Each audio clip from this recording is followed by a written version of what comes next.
এইটো আচলতে স্ববিৰোধী কথা কেইবাবাৰো কৈছে। তেখেতসকলে যে প্ৰমোদ বৰাই BTCখন ধ্বংস কৰি দিলে, ইয়াত আঁচনিটো বাদেই BTCত শান্তি স্থাপন কৰিব পৰা নাই। 16 টাকৈ ডিপাৰ্টমেণ্ট কিবা বিক্ৰী কৰি দিলে না কি ক'লে মই কথাখিনি বুজি নাপালোঁ। 16 টাকৈ ডিপাৰ্টমেণ্ট দিলে, DCSPক কিবা পাৱাৰ দিলে। গতিকে ৰবিৰাম নাৰ্জীয়ে যিখিনি অভিযোগ আনিছে মিডিয়াৰ জৰিয়তে মই দেখিবলৈ পাইছোঁ, শুনিবলৈ পাইছোঁ, তেখেতৰ অভিযোগৰ এটাও সত্যতা নাই। চেণ্ট্ৰেল পেকেজটো আৰু হাগ্ৰামা মহিলাৰীৰ দৰে পেকেজটো আনি পেলাই ভগাই দিয়া বস্তু নহয়। কৰি যথেষ্টখিনি সময় নাপালোঁ। জাৰ্মেন টিমত কেইবা কোটি টকা তেখেতসকলে লাইবিলিটিছ লগাই থোৱা, ধাৰ লগাই থোৱা বিল দিবলগীয়া হৈছে। গতিকে এটকাও ইফাল নহয়। আগৰ দৰে ইয়াত দুৰ্নীতি কৰি পেলাই টকা খাবলৈ বিচৰা নাই কোনো চিপ বা জিয়ামো এই কথাটো বিচৰা নাই। আমি ভালেই পাইছোঁ তেখেতসকলে নজৰত আছে। আমি ভাবিছিলোঁ নজৰত নাই, কাৰণ 15টা বছৰ শাসন কৰি ভাগৰ লাগি গৈছিল।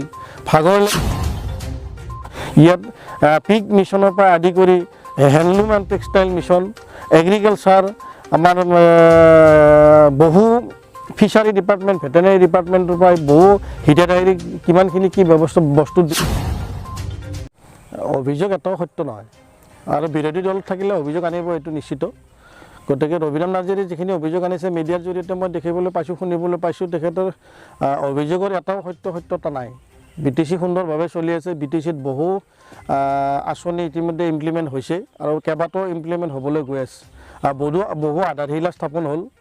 চেণ্ট্ৰেল পেকেজটো আৰু হাগ্ৰামা মহিলাৰীৰ দৰে পেকেজটো আনি পেলাই ভগাই দিয়া বস্তু নহয়। পেকেজটো এটা ছিষ্টেমৰ মাজেৰে আহিব। চেণ্ট্ৰেল পেকেজৰ 500 কোটি ইতিমধ্যে সোমোৱা হৈছে, 2 এদিনত সোমাব। আৰু BTC হিচাপে যিখিনি প্ৰথম পেকেজটো বোলে 31 মাৰ্চৰ আগত, এইটো 31 মাৰ্চৰ আগত আমি চৰকাৰ গঠন কৰি যথেষ্টখিনি সময় নাপালোঁ।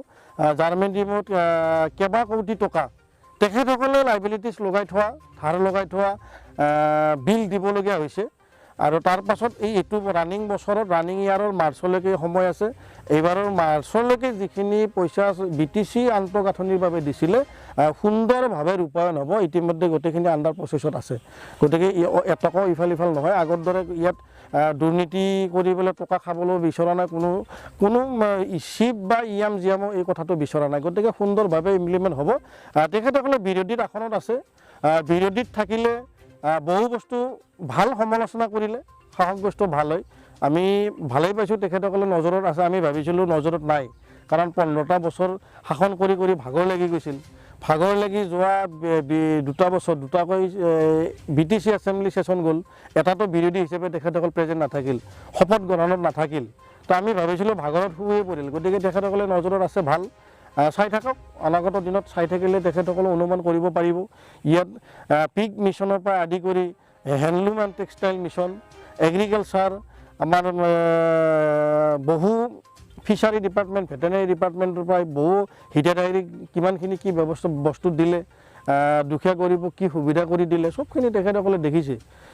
গতিকে আমি ভাবা নাই তেখেতসকলে অভিযোগ কৰা কথাখিনি যে সত্যতা আছে। তেখেতসকলে আৰু এটা কথা কৈছেই, এইটো আচলতে স্ববিৰোধী কথা কেইবাবাৰো কৈছে। তেখেতসকলে যে প্ৰমোদ বৰাই BTCখন ধ্বংস কৰি দিলে, ইয়াত আঁচনিটো বাদেই BTCত শান্তি স্থাপন কৰিব পৰা নাই। 16 টাকৈ ডিপাৰ্টমেণ্ট কিবা বিক্ৰী কৰি দিলে না কি ক'লে মই কথাখিনি বুজি নাপালোঁ। 16 টাকৈ ডিপাৰ্টমেণ্ট দিলে, DCSPক কিবা পাৱাৰ দিলে। 6 শিডিউলটো একদম বিনষ্ট হৈ গ'ল। গতিকে এইটো কথা তেখেতসকলে যিটো অভিযোগ আনিছে সেইটো একেবাৰে এনে বিৰোধী থকাৰ কাৰণে কৈছে বুলি আমি ভাবিছোঁ। আৰু কাৰণ 16টা ডিপাৰ্টমেণ্ট যদি লৈ গ'ল, কোনে লৈ গ'ল তেখেতসকলে ভালদৰে জানিব। তেখেতসকলে এই কথাখিনিও কৈছে, অপেনলি কৈছে যে আমি আমাৰ চলাটো গাত ৰাখিয়েই আমি দল সলনি নকৰাকৈ আমি BJPৰ লগত চামিল হ'ব বিচাৰোঁ। ইফালে অভিযোগ দিছে প্ৰমোদ বড়োক নিষেধ কৰি দিলে BJPয়ে।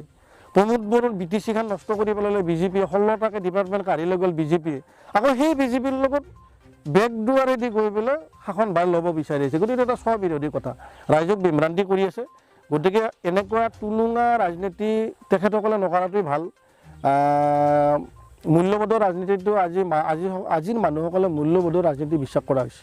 গতিকে ৰাজনীতিৰ নামত ৰাজনীতি নকৰি তেখেতসকলে সময় যিহেতু আছে, 4 বছৰ তেখেতসকলে শুই থাকক আৰু অলপ বহি আমাৰ দলৰ কাম কাজ, চৰকাৰৰ কাম কাজ অলপ চাই থাকক, নিৰীক্ষণ কৰিলে ভাল। গতিকে তেখেতসকলে শ্বেতপত্ৰ পাব। প্ৰমোদ বড়ো ডাঙৰীয়া এনেকুৱা ব্যক্তি নহয় যে ক'ব লাগে কাৰণে টুলুঙা মন্তব্যৰে কথাবিলাক কৈ দিয়ে। গহীন গম্ভীৰভাৱে কথাবিলাক কৈ চালি জাৰি চাই আৰু যিখিনি কাম কৰিছে পুংখানুপুংখভাৱে চোৱা চিতা তেখেতে নিজেই দৃষ্টিগোচৰ কৰি আছে। ৰাতিপুৱা প্ৰায় ৰাতি 10-12টালৈকে চৰকাৰৰ গাড়ীত বহি কামেই কৰি আছে। খুব ডিচিপ্লিনত কাম কৰি আছে আৰু এটা সুশাসন ব্যৱস্থাটো বৰ্তাই ৰখাৰ কাৰণে তেখেতে যৎপৰোনাস্তি চেষ্টা চলাই আছে। বহুত ৰিস্ক লৈছে তেখেতে।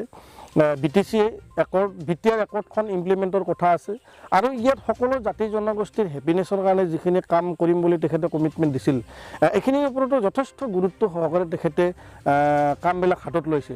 গতিকে ইয়াত প্ৰতিটো জাতি জনগোষ্ঠী সমান উন্নয়ন হ'ব লাগিব, সকলোৱে শান্তিত থাকিব লাগিব, গুড গভাৰ্নেন্সৰ কথা কৈছিলে। গতিকে সুশাসনটো ইয়াত বৰ্তি থাকিব লাগিব, থাকিলে সকলোৱে আন্দোলন থাকিব লাগিব।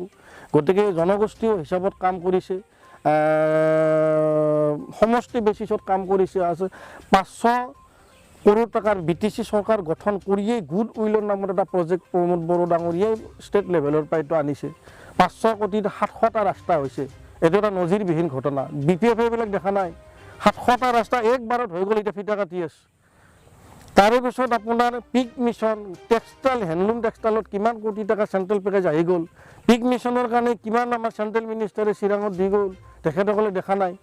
ককলাবাৰীত তেখেতসকলে সমষ্টিটো আজি ইমান দিন এই এগ্ৰি ফাৰ্মখন পেলাই থৈছিল, তাত পুনৰুজ্জীৱিত কৰাৰ কাৰণে 2টাকৈ অনুষ্ঠান ইনগ্ৰেশ্যন কৰিল, তেখেতসকলে দেখাই নাই।